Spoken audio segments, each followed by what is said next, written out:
Oui, bonsoir tout le monde. Ce soir, je vais faire une présentation que j'ai déjà faite, à Montréal le 21 février 2023 devant en personne et puis, là, je le fais devant mon écran, alors j'espère que ça va être tout aussi vivant. C'est sûr, ça ne sera pas la même dynamique, mais en tout cas, je vais vous partager, mon vécu sur ce chemin-là. Moi, ce que j'ai fait au mois du 3 juin au 6 juillet, c'est la voie d'Arles ou Via Tolosana et c'est un chemin qui est situé dans le sud-ouest, de la France et puis, ce qui m'a amené, faut que je vous fasse un peu un historique de ma démarche. C'est que moi, il y a 8 ans, même, en 2010, j'avais commencé le chemin du Puy. Et il y a 8 ans, en 2014, j'avais complété le chemin du Puy et le Camino français. J'étais partie pendant 2 mois et demi. J'avais fait 1300 kilomètres. Je m'étais rendue jusqu'à Michia. Et puis, j'avais été tellement éblouie par mon expérience que je m'étais toujours dit que j'étais pour retourner sur les chemins un jour. Mais à ce moment-là, il me restait encore 4 ans à travailler. Alors, fallait que j'attende de prendre ma retraite et puis ma retraite, je l'ai pris en 2018 et puis, en 2018-2019, il est arrivé toutes sortes de choses dans ma vie qui a fait que j'ai pas pu partir et puis après ça, bien, comme vous le savez, il y a eu la COVID alors, ça j'ai pas pu partir comme tout le monde. Puis, moi, ben, pendant la COVID, je suis comme entrée en hibernation. Moi, j'ai pas vécu ça comme certains, comme un lion en cage. Je veux dire, pour moi, c'est comme c'est devenu abstrait mon projet de Compostelle, là. J'y pensais, mais c'était une abstraction. Je savais que c'était un désir que je chérissais, mais ici, faut dire, je suis déménagée dans les Laurentides, je suis en pleine nature, puis je fais beaucoup de plein air. Fait qu'on aurait dit que j'étais pas mal comblée au point de vue de la nature, des paysages. Alors, c'était abstrait.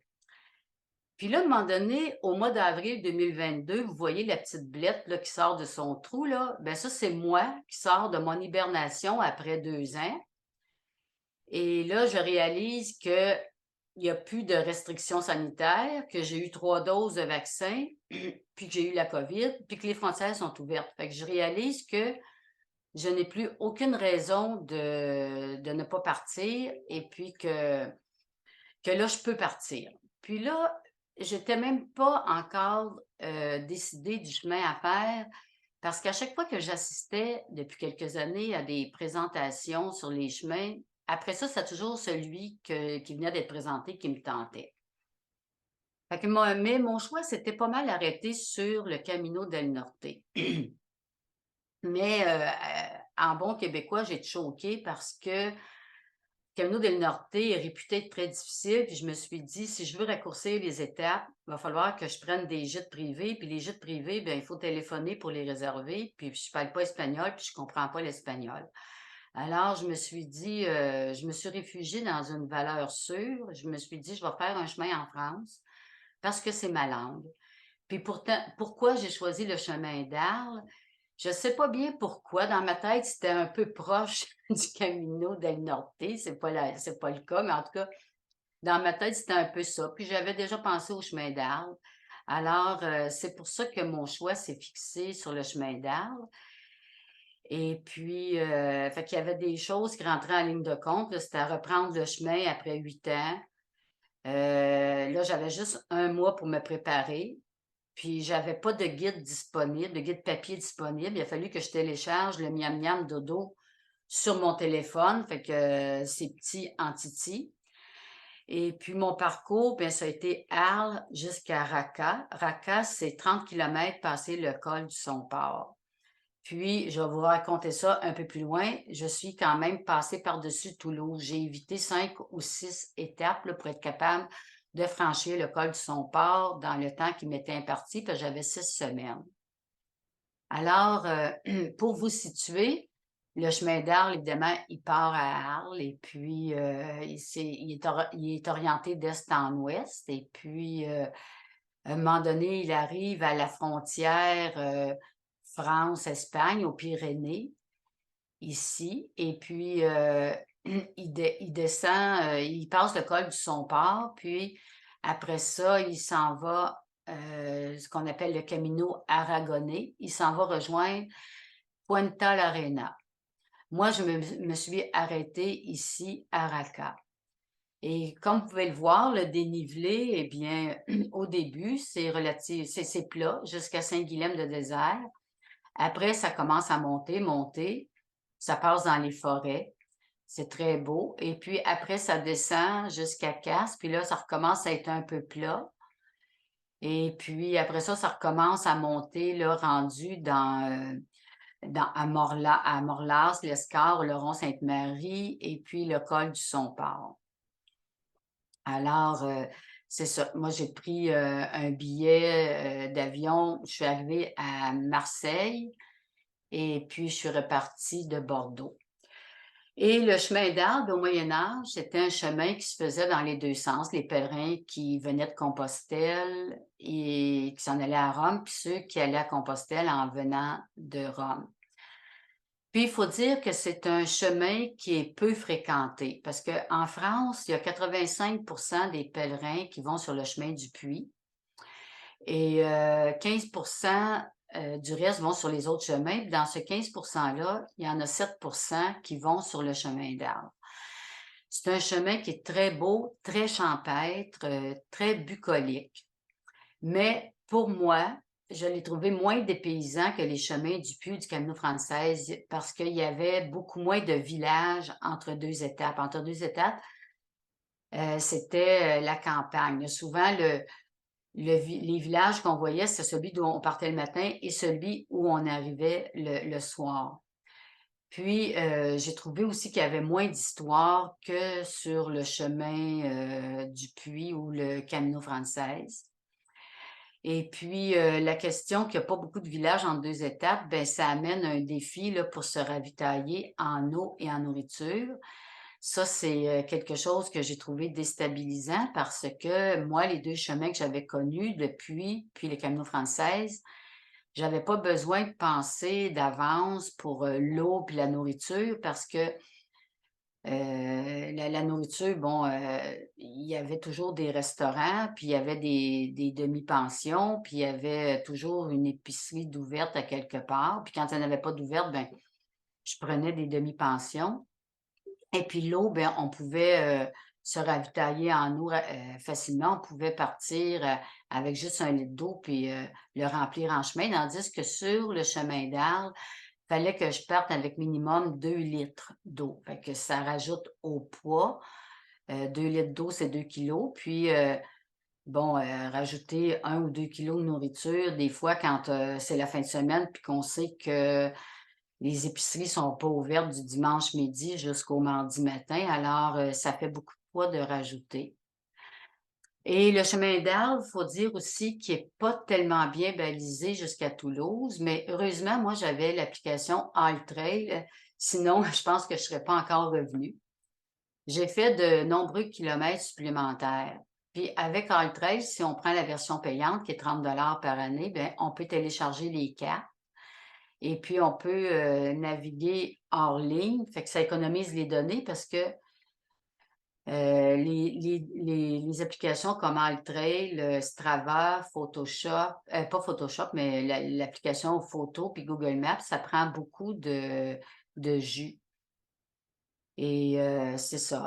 Avec AllTrail, ben, c'est géoréférencé, fait qu'on voit quand est-ce qu'on est en dehors de la traque, comme on dit. Fait que là, dans ce temps-là, ben, on revient sur notre chemin. Moi, je suivais le GR 653. Alors, c'est sûr que j'ai pas fait de variante ou très peu parce que je voulais pas perdre mon chemin. Et puis, j'avais acheté aussi une carte SIM pour mettre sur mon téléphone, pour changer ma carte SIM, ne pas prendre mon forfait du Québec parce que ça coûte beaucoup trop cher. Et puis, quand je suis arrivée à Arles, ben, je suis allée au bureau du tourisme, puis ils m'ont, orientée vers, un tabac pour aller acheter une carte SIM et puis, c'était bien, c'était 15 €, puis c'était bon pour un mois, puis j'avais 5 gigs et puis, hem, des appels illimités en France. Moi, j'avais besoin juste des appels en France parce qu'avec, mon conjoint, je communiquais par Messenger. Mais attention, c'est quand on revient pour recharger, là, ils nous attendent. La carte coûte pas cher, mais c'est ça. Moi, c'était la compagnie Le Bara et puis, c'est ça. Dans le fond, quand je suis venue pour recharger, ils m'envoyaient un message pour dire: «Ben, voulez-vous recharger pour 10 €?» La première fois, j'ai dit: «Oui». Je me suis dit: «Je vais en avoir pour le reste de mon voyage» parce qu'il me restait, juste, 5-6 jours de voyage, mais finalement, avec 10 € puis je ménageais mes données et tout, puis j'en avais juste pour, même pas toute la journée. Alors, il paraît que la compagnie Orange est mieux à ce niveau-là. Alors, c'est de voir, quelle compagnie est le mieux pour ça, pour, la carte SIM, mais c'est ça, faut faire attention aux recharges. Alors, bon, la première journée à Arles, ben, à Arles, c'est ça, je me suis rendue là avec, un autobus là qui partait de Marseille pour se rendre, à Arles. Puis Arles, c'est une ville, très, très jolie, vraiment typique du sud-ouest de la France. Il y a beaucoup de vestiges, romains et médiévaux. Il y a toutes les époques à Arles. Il y a les arènes, un restant de Colisée, de théâtre romain. Alors, c'est très intéressant à visiter. Moi, je l'avais déjà visité, mais il n'y a pas de problème à la visiter 2 fois parce que c'est vraiment, très intéressant au point de vue historique et puis, Van Gogh a vécu dans cette ville-là ou bien aux alentours, puis, il aimait beaucoup peindre, il paraît, parce qu'il trouvait que le ciel provençal était d'un bleu si profond, puis ça l'inspirait beaucoup. Et puis ici, vous avez une photo du Rhône à Arles, parce que c'est ça. Ah, j'ai oublié de vous dire, pour ce chemin-là, on traverse, les régions qu'on traverse, c'est la Camargue, l'Hérault, le Tarn, la Haute-Garonne, le Gers, puis on finit dans les Pyrénées-Atlantiques. Alors là, on est dans, la Camargue. On part, après avoir visité Arles le lendemain, 2 jours après, là, pour me remettre du décalage horaire. Ma première étape, c'était Saint-Gilles, Arles à Saint-Gilles-du-Gard. Puis ça, je vais vous avouer, ça a été un dur retour sur les chemins pour moi. Ça a pas été de la tarte, cette journée-là, parce que, il faisait d'abord, bon, ben, pendant, les 3 premières semaines de mon voyage, il faisait très, très, très, très chaud. C'était en juin, hein, mais il faisait plus chaud que la normale en juin. Je sais qu'en juin, c'est chaud dans le sud-ouest de la France, mais là, c'était encore plus chaud que la normale. Et puis, c'est ça, au bout j'étais à mi-chemin, puis je me suis aperçue que j'avais plus d'eau parce que moi, j'avais une poche d'eau, qui contenait 2 litres et puis, à mi-chemin, j'en avais plus.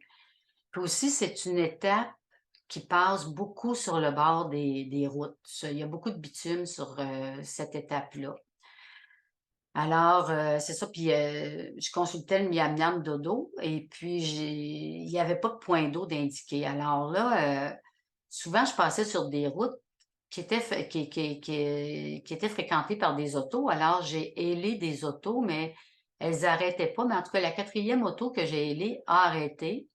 Puis le monsieur était très gentil. Il m'a dit, il dit: «Il y a un camping, pas loin, alors vous allez pouvoir vous réalimenter à ce camping-là pour l'eau».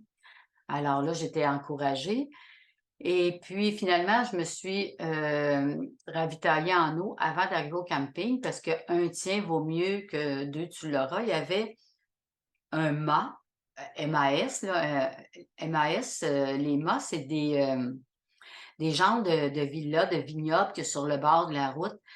Et puis c'est toujours comme barricadé, c'est des grosses portes en acier que, on peut pas franchir là, c'est comme, des murailles là, c'est quasiment comme des forteresses Mais celui-là, ce mall-là, il était ouvert parce qu'il vendait des produits du terroir. Alors, évidemment, ils ont été gentils puis ils ont bien voulu, m'approvisionner en eau. Fait que ça m'a permis de finir, cette étape-là. Fait que finalement, cette journée-là, j'ai fait 25 kilomètres et j'ai bu 4 litres d'eau. Parce que comme vous voyez, il y avait pas d'arbres sur le chemin. Il y avait une belle végétation et tout, mais c'est ce bout de chemin-là jusqu'à Saint-Guilhem-le-Désert, c'est qu'on passe dans les vignes, dans les arbres fruitiers. C'est de toute beauté, mais moi, il y avait une image qui me venait en tête. Je me disais, c'est comme l'Éden dans l'enfer. Dans l'enfer, dans le sens qu'il faisait une chaleur accablante, puis il y a pas d'ombre. Alors, comme vous pouvez voir ici, à Vauvert, à 4 heures d'après-midi, il faisait 42,5 au soleil. Mais il faut penser que nous, les marcheurs, on était au soleil. Alors, juste pour vous dire à quel point il faisait chaud, là, on était peut-être cette journée-là, le 4 juin. Et c'est ça, c'était très beau. La terre très rouge, là, et ça doit être ferreux. Et puis, les vignes, il y a encore beaucoup de vignobles. Puis, on voit que il y a beaucoup de sécheresse. Et ici, là, on voit que c'est très sec. Puis là, à un moment donné, un peu plus loin, là, ça a commencé, il y avait des petites collines. Fait que là, j'étais contente parce que moi, j'ai besoin d'avoir un terrain varié parce que si j'ai toujours du plat, je développe des maux, MAUX. Alors, là, c'était agréable parce qu'on montait puis on descendait. C'était pas des gros dénivelés, mais c'était monte-descend. Alors, c'était agréable. Et puis, comme vous pouvez constater, ici, il y avait encore évidemment des vignes et puis des beaux champs de blé. C'était vraiment beau. C'est vraiment la campagne, la nature, comme je disais tantôt, c'est très pittoresque. Et puis moi, ben c'est ça, il faisait chaud, fait que comme l'escargot, ben je poursuis mon chemin lentement et sûrement.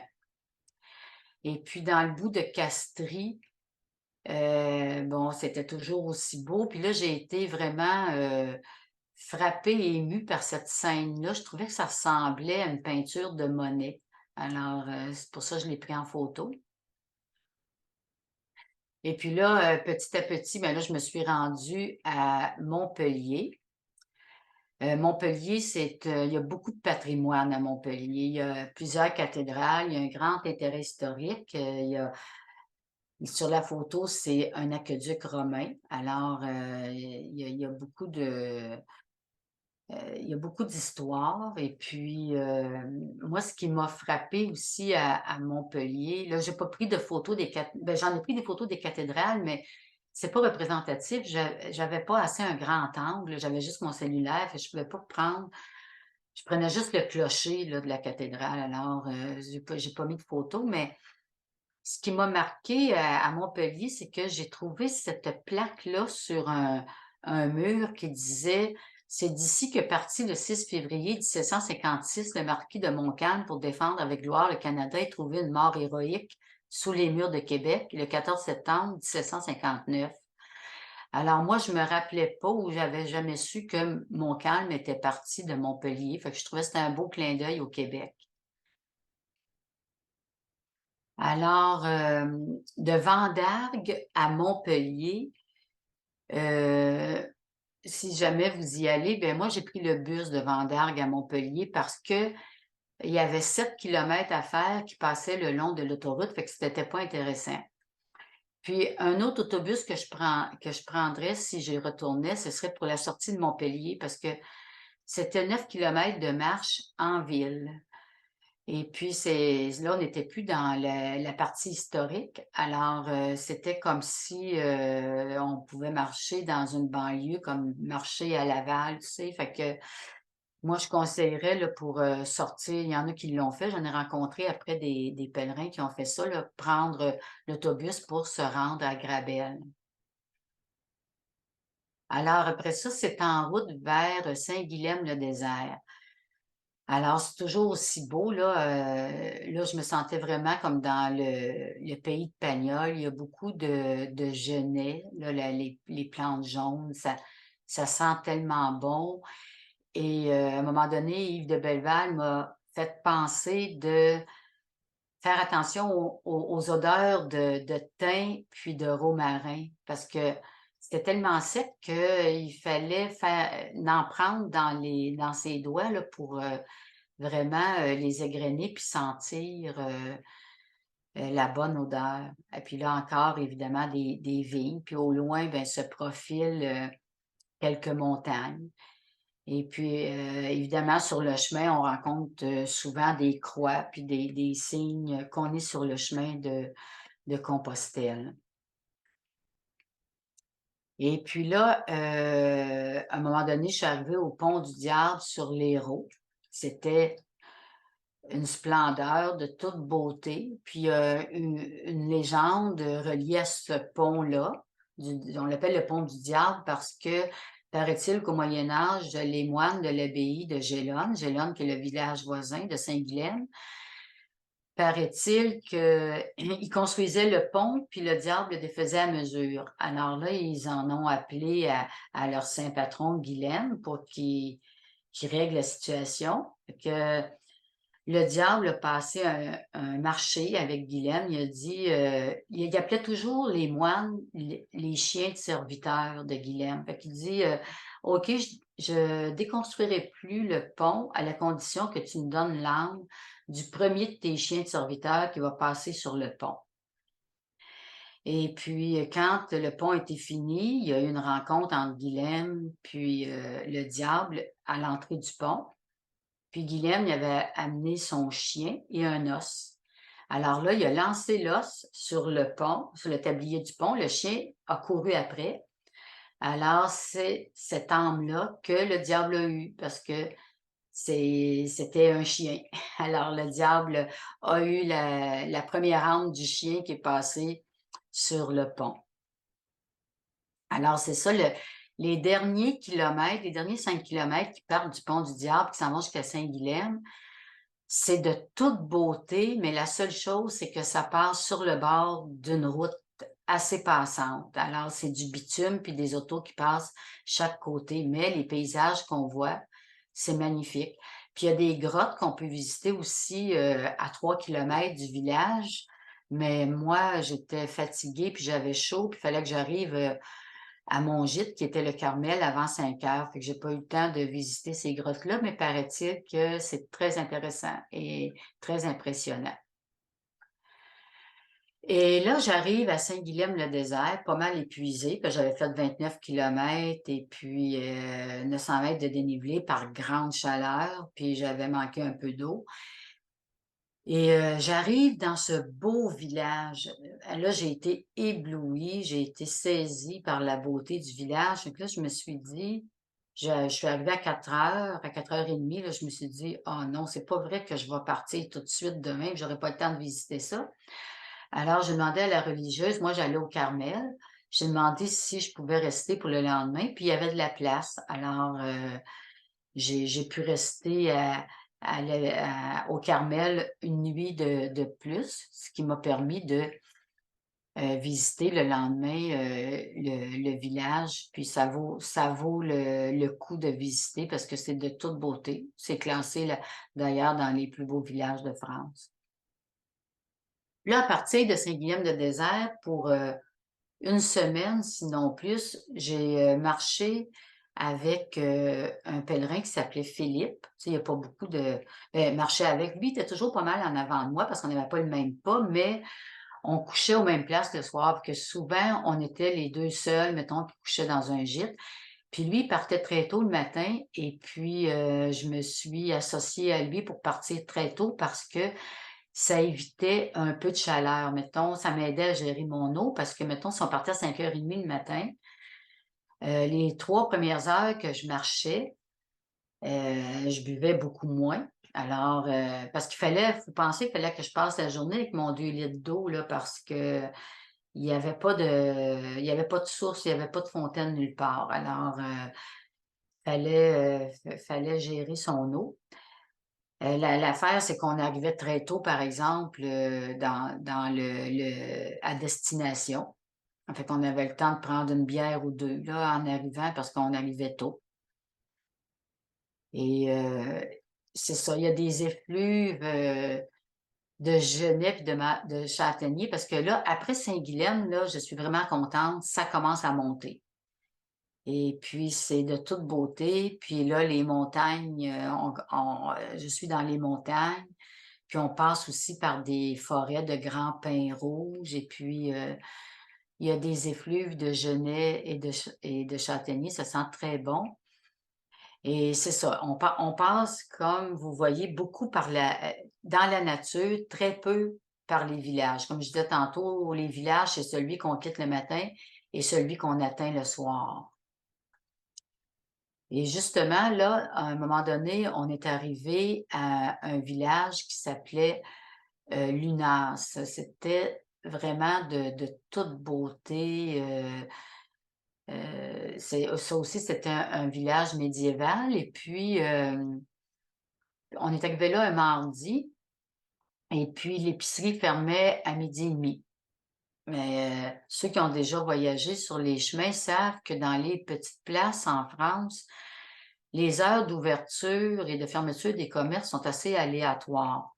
Parce que dans ce village-là, l'épicerie, fermait le mardi, puis le village suivant, le lendemain, l'épicerie fermait le mercredi. Alors, ça devient assez difficile de se ravitailler, mais heureusement, dans ce village-là, on logeait le gîte pèlerin était au-dessus, d'un bar. Alors, on pouvait, ils servaient à manger. Alors, on n'a pas eu de problème pour le souper puis le déjeuner du lendemain parce qu'ils ils nous donnaient le déjeuner et puis, à ce bar-là, ben, ce qui était intéressant, c'est que, bon, j'étais juste avec Philippe comme, comme d'habitude, mais il y avait beaucoup de badauds qui avaient l'air de flâner au bar toute la journée. Alors, vous savez, quand on se promène en France, on rencontre toujours du monde qui sont venus au Québec ou qui ont de la parenté au Québec, qui sont bien contents de parler à des Québécois. Alors, je trouve ça émouvant, moi, puis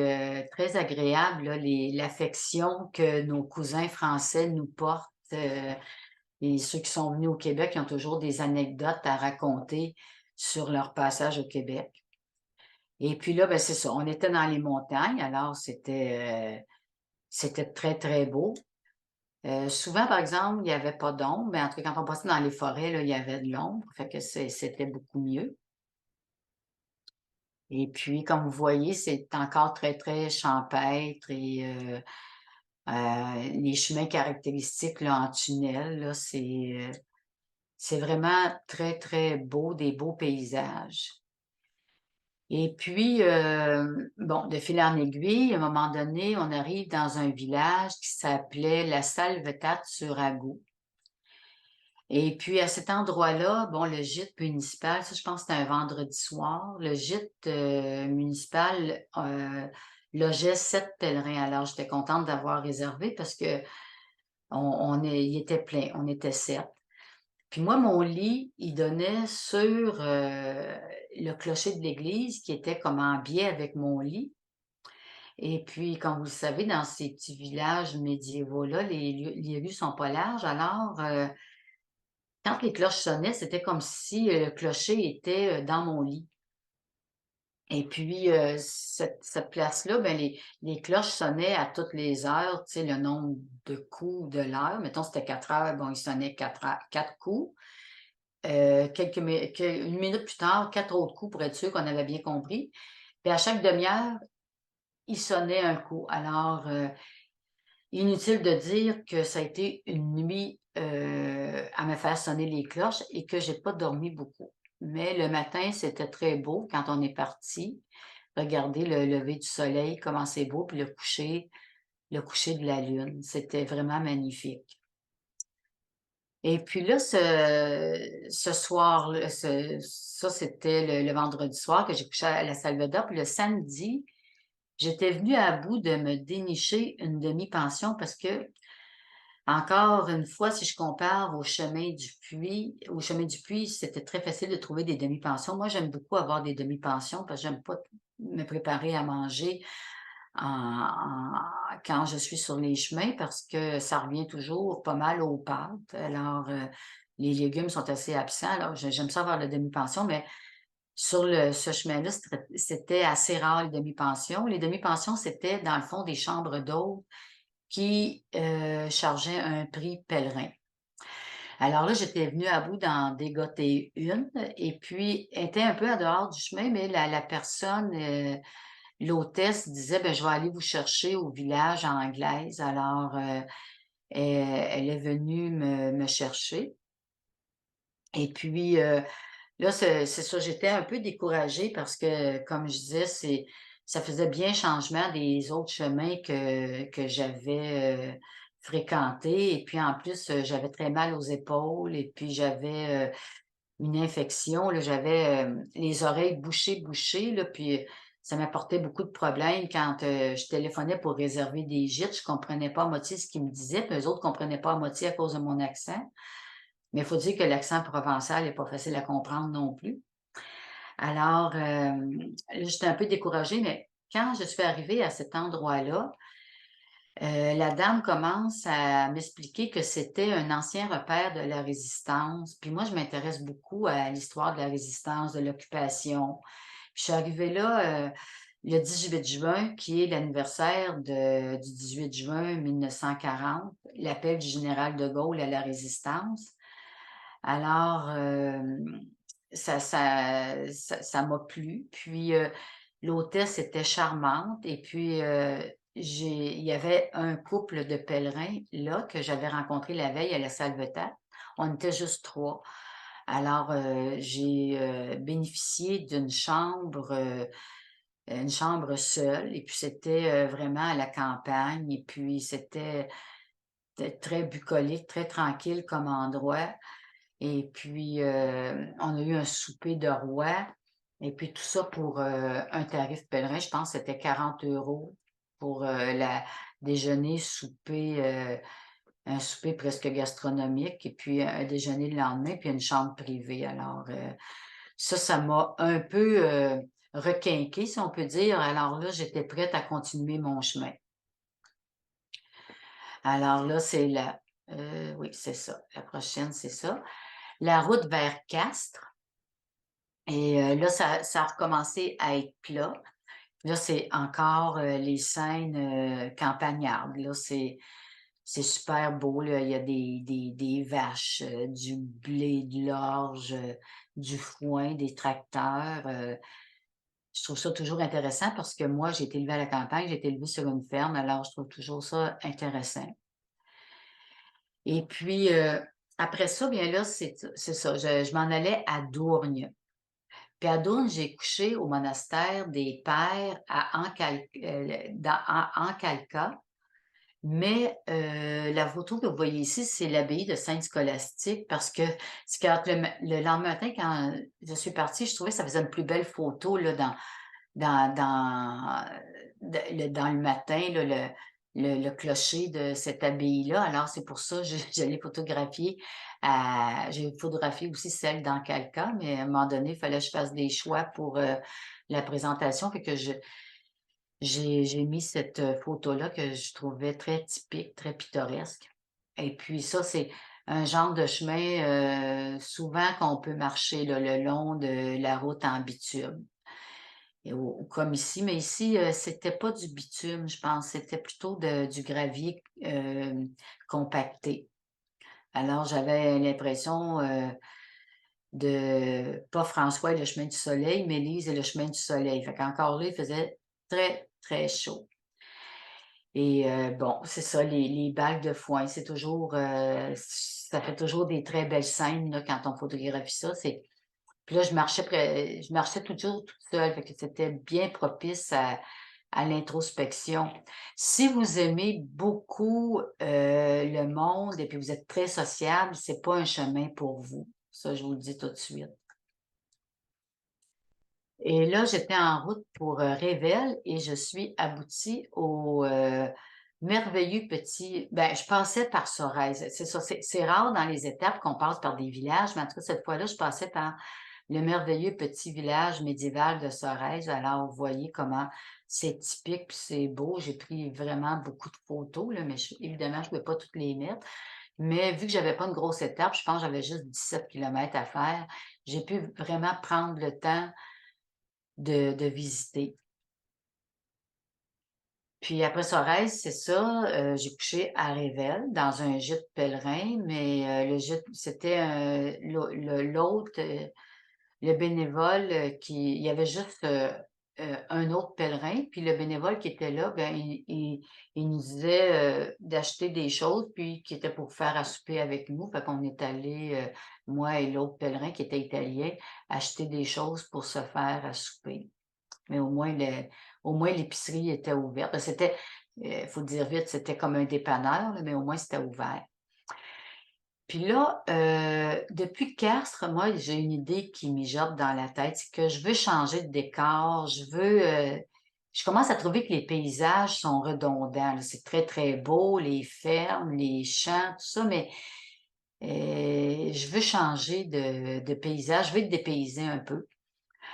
Alors, là, je me dis, tu sais, finalement, je voulais sauter par-dessus Toulouse pour avoir le temps d'aller dans les Pyrénées. Parce que si je suivais les étapes, du guide, bien, j'avais pas le temps d'aller plus qu'à Oloron-Sainte-Marie.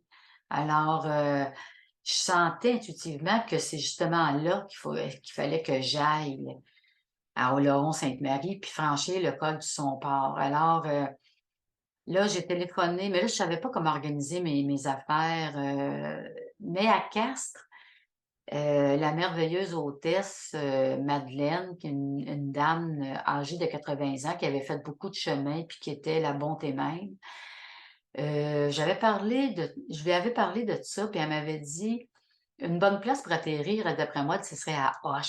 Alors, là, rendue au Cassès, là, j'avais pu aussi au Cassès avoir, une demi-pension. Là, j'ai téléphoné à l'Office du tourisme. Les offices du tourisme sont fermés de midi à 2 heures. En tout cas, je suis venue à bout de les rejoindre pour savoir quoi faire pour m'en aller à Roche, parce que moi, j'avais aucune idée là, de comment faire pour me rendre là. Fait que la préposée à l'Office du tourisme, elle m'a expliqué, bon, de prendre le bus à Saint-Félix de Lauragais, qui est à 5 kilomètres des Casses. Puis ça m'amènerait à Toulouse, puis Toulouse prend un train pour Auch. Et puis, l'hôtesse au Cassis, Jacqueline, elle m'a dit: «Ben, je vais aller te reconduire». Moi, je voulais m'en aller à pied. La mère, elle dit: «Non, non, non», elle dit: «Je vais aller te reconduire». Elle était vraiment d'une gentillesse incroyable. Et puis, si je reviens là-dessus, à à au Cassis, c'est que, j'étais toute seule et puis on a eu une belle conversation et puis, j'ai eu un très bon souper. Puis encore là, une chambre privée, puis elle aussi, c'était une chambre d'hôte, mais elle avait des tarifs pèlerins. Alors, j'étais bien heureuse, puis j'ai bien dormi. Alors là, j'arrive à Auch, j'ai sauté par-dessus Toulouse, mais je vais vous expliquer pourquoi. C'est parce que Toulouse, moi, je l'ai visité 2 ou 3 fois en détail et puis j'avais fait le canal du Midi à vélo, puis j'avais pas le goût de me promener sur le plat pendant 3 jours de temps. En vélo, c'est le fun, mais à pied, je me voyais pas. Alors, puis ça pour me permettre aussi d'accéder aux Pyrénées. Alors, c'est ça. J'ai fait le saut par-dessus, 2 étapes, puis Toulouse, puis 2 étapes après pour me ramasser à Auch, au pays de D'Artagnan. Puis D'Artagnan, ben, c'est bien spécial pour moi. J'ai pris une photo, puis je l'ai envoyée à mon fils parce que mon fils Gabriel, mon fils aîné, a été moniteur de camp de jour pendant plusieurs étés, puis son nom de camp, c'était D'Artagnan. Et puis le lendemain, pendant quelques jours aussi, je faisais une route qui s'appelait la route de D'Artagnan. Et puis là, après ça, je m'en allais à Montesquiou, en passant par Baran. Baran, c'est une petite place où j'étais censée coucher, mais il n'y avait pas de place parce que c'était il y avait un congrès des villages qui ont des clochers-torts. Parce que vous voyez ici, le clocher est comme tordu.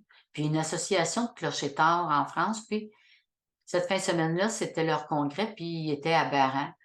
Alors cette journée-là, j'ai dû fusionner 2 étapes, ce qui m'a fait 33 kilomètres. Puis moi, après 25 kilomètres, je commence à trouver ça moins drôle puis moins le fun. Alors cette journée-là, puis là, mes pieds chauffaient vraiment. Faut dire, je suis très sensible aux ampoules. Moi, il faut que j'enlève mes bottes à toutes les 2 heures, puis changer de bas pour, éviter les ampoules, puis mettre des bas anti-ampoules, des bas, doublés là, qui ont le liner intégré. Alors, là finalement, j'ai couché à un peu à l'écart du village de Montesquiou. Là aussi, le monsieur, du gîte à la ferme que j'avais est venu me chercher parce que j'avais 33 kilomètres de fait ou 34, puis je sentais que mes pieds, là, ça commençait à chauffer sérieusement, puis je savais pas comment me rendre à ce gîte-là. Alors j'ai téléphoné, puis là, le monsieur a dit: «Je vais aller vous chercher au village». Fait qu'il est venu me chercher, ce qui m'a économisé, 2 ou 3 kilomètres, parce que je me serais ramassée avec 35 kilomètres cette journée-là. Alors, après Montesquiou, bien là, je me mets en route vers Marciac. Donc là, je rencontre des belles églises, il y a des belles, propriétés, en s'en allant, des belles maisons de campagne. Et puis ici, je passe ça j'ai trouvé ça vraiment émouvant, le passer, dans un champ de blé, quand je pense que le cultivateur, il donne le droit de passage pour le chemin en plein milieu de son champ. Je trouve, ça admirable. Et là, j'arrive à Marciac, puis là, j'ai une rencontre, je rencontre le pèlerin Jean-Marc à Marciac. Puis là, on commence à jaser, tout ça. Puis Jean-Marc, ben, j'étais pas mal penaude face à lui parce que lui, c'était un pèlerin qui, contrairement à moi, il avait fait ses devoirs. Il avait, fait un fichier Excel, il savait chaque soir où il était pour coucher, combien de kilomètres il était pour faire et tout là. Et puis je vois que, il y avait une étape entre autres que je savais pas comment arranger parce qu'il y avait 38 kilomètres, puis ça c'est trop pour moi. Puis lui, il avait arrangé ça. Et puis là, il m'explique qu'il va prendre le bus à Morlaàs pour, passer la ville de Pau, puis, arriver à l'Escar parce qu'il dit que, c'est pas intéressant à marcher la banlieue à Morlaàs. Fait que moi, je lui ai dit: «Ben là, j'achète ton itinéraire, je vais te suivre, ça a l'air être un très bon plan». Vu que j'en avais pas fait moi-même, moi, je suis bonne pour suivre, quand le plan me plaît, là, parce que j'aime pas me casser la tête pour, déterminer des gîtes, des itinéraires, tout ça, là, que là, ça me paraissait un très bon plan. Fait que je me suis dit: «Ben, on va faire, route ensemble». Mais encore là, on marchait pas toujours ensemble parce que lui, il partait plus tard que moi, mais on finissait toujours par se rencontrer parce qu'on était comme les seuls sur la route. Puis il y a quelques gîtes où on était juste tous les 2, fait qu'on arrivait au même gîte le soir. Et puis, c'est ça, finalement, on prenait un autobus à Morlaàs, puis on arrivait à Pau. Alors, puis là, il fallait attendre, un genre de train pour l'Escar. Fait que là, on a eu le temps d'aller dans la Haute-Ville, puis de manger à Pau. Alors à Pau, il y a une très belle cathédrale, ça, c'est des photos qui ont été prises, par exemple, pas cette journée-là, parce qu'on n'a pas eu le temps de visiter cette journée-là. C'est quand je suis revenue à la fin de mon voyage pour aller à Bordeaux, je suis repassée par Pau. Pau, c'est ça, il y a un funiculaire pour se rendre dans la Haute-Ville. Puis quand on est dans la Haute-Ville, ben, on voit la gare en bas. C'est un peu comme à Québec, là, il y a, avec les remparts, c'est qu'il y a la promenade des Pyrénées, puis on aperçoit les Pyrénées par beau temps. Alors, oui, c'est Pau, le centre-ville de Pau est intéressant à visiter, mais marcher dans sa banlieue, moins. Alors, c'est pour ça que j'ai acheté, le plan de Jean-Marc. Et puis, là, ben, je suis contente d'être rendue à Pau parce que là, les Pyrénées approchent et puis, c'est devenu mon but, les Pyrénées. Puis là, en route vers Oloron-Sainte-Marie, j'aperçois à ma gauche les Pyrénées.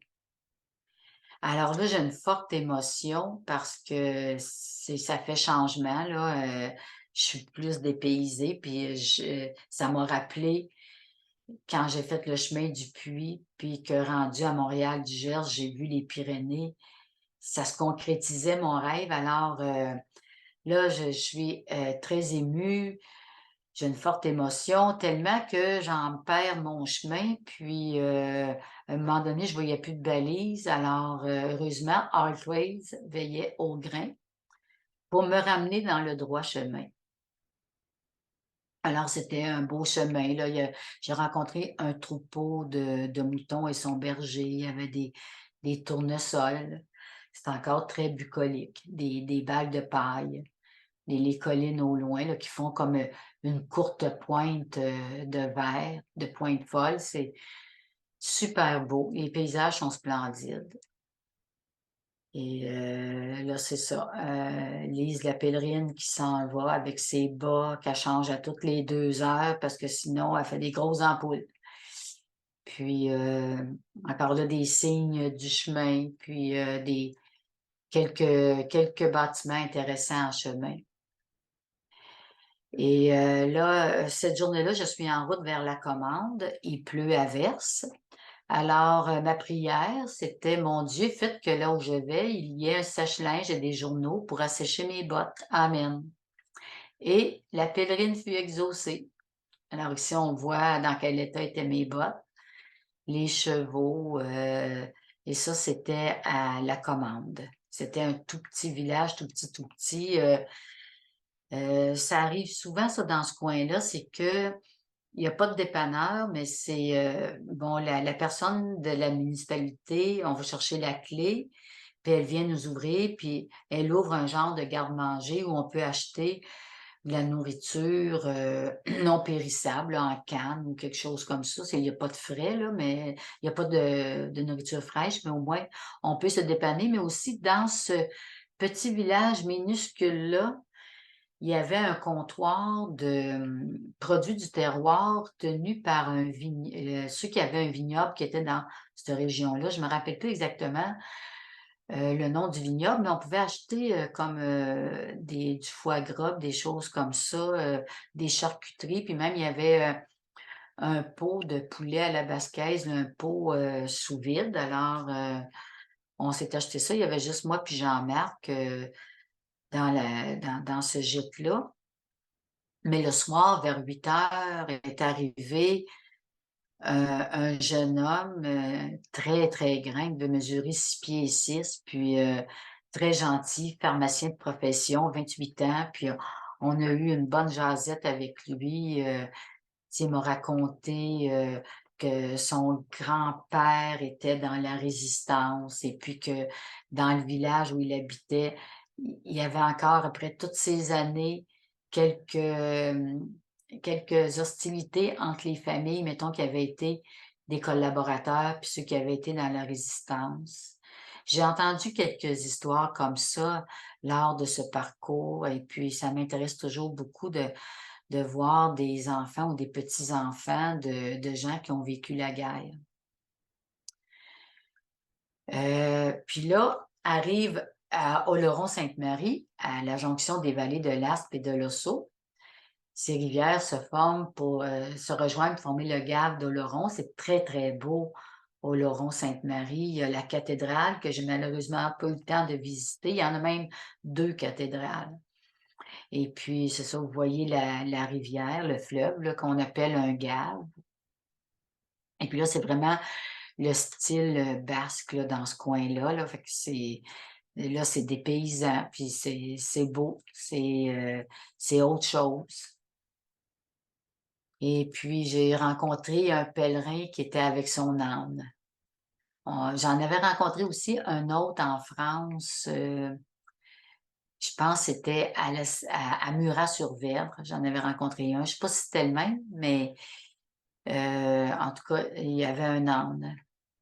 Là, le lendemain, on est parti à l'aube, pour, éviter la chaleur et puis, ce matin-là, ah oui, c'est ça, c'était agréable parce qu'on était 4 pèlerins. Il y avait Juan, Philippe, François et moi.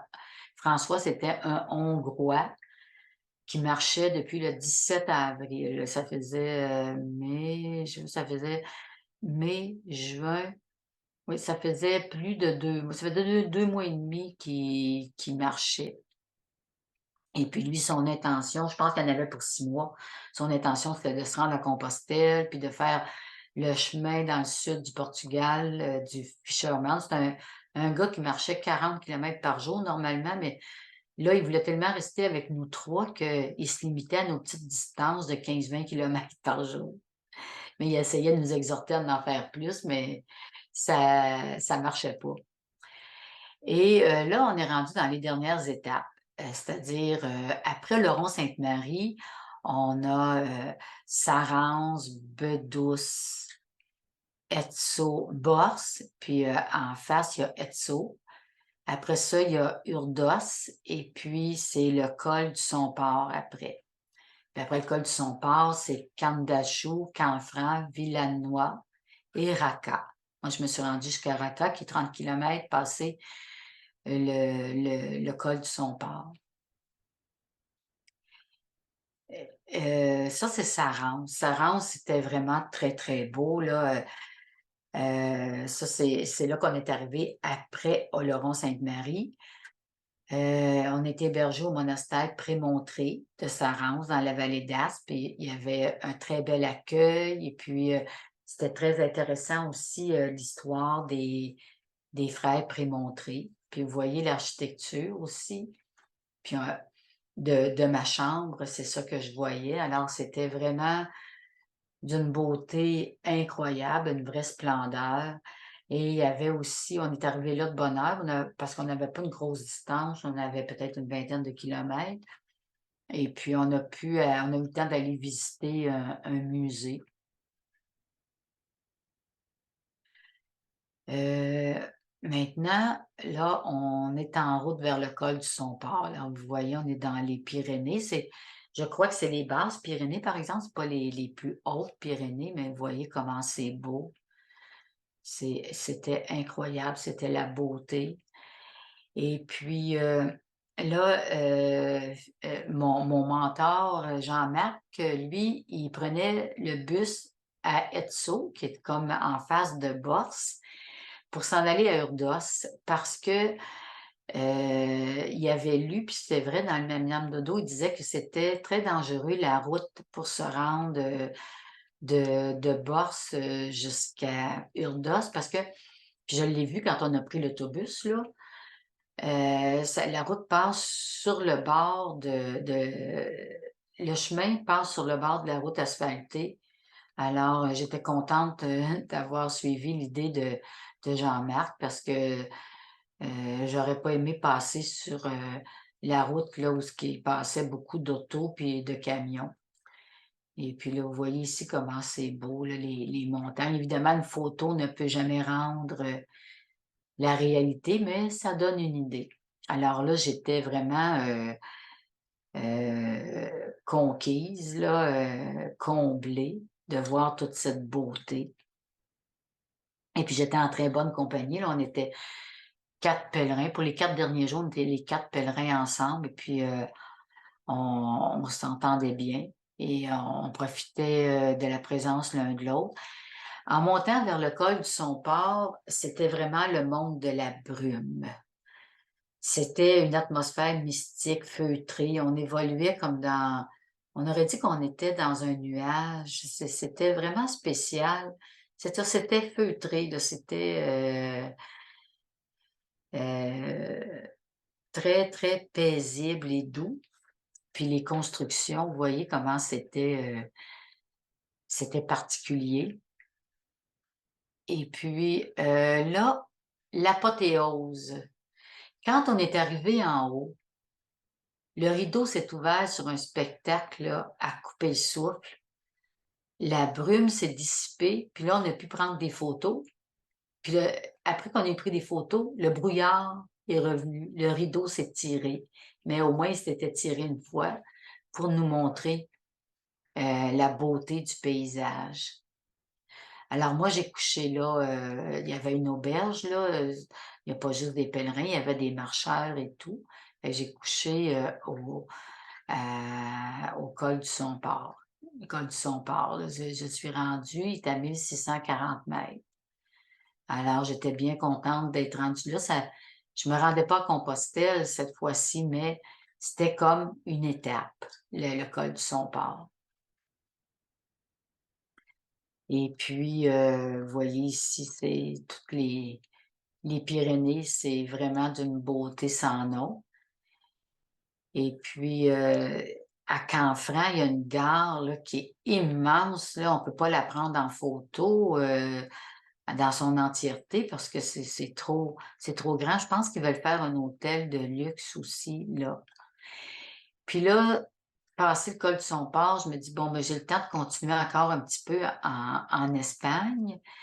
Mais c'est ça, je m'étais informée à Oloron-Sainte-Marie, je m'étais informée à l'Office du tourisme, où est-ce qu'il fallait que j'arrête pour que ça aille bien pour le transport, pour revenir jusqu'à Bordeaux, parce qu'il fallait que je revienne, puis je voulais pas arrêter dans une place perdue qui avait pas de bus. Alors, c'est ça. Là, j'ai continué un petit peu, j'ai continué 30 kilomètres en Espagne. Dans le fond, 2 petites étapes, à Villanois, puis après ça à Villanois, puis après ça à Raqqa. Puis là, rendu à Raqqa, bien là, fallait que je revienne à Bordeaux pour prendre l'avion. Fait que là, ça a pris une journée de 8h30 le matin à 8h30 le soir.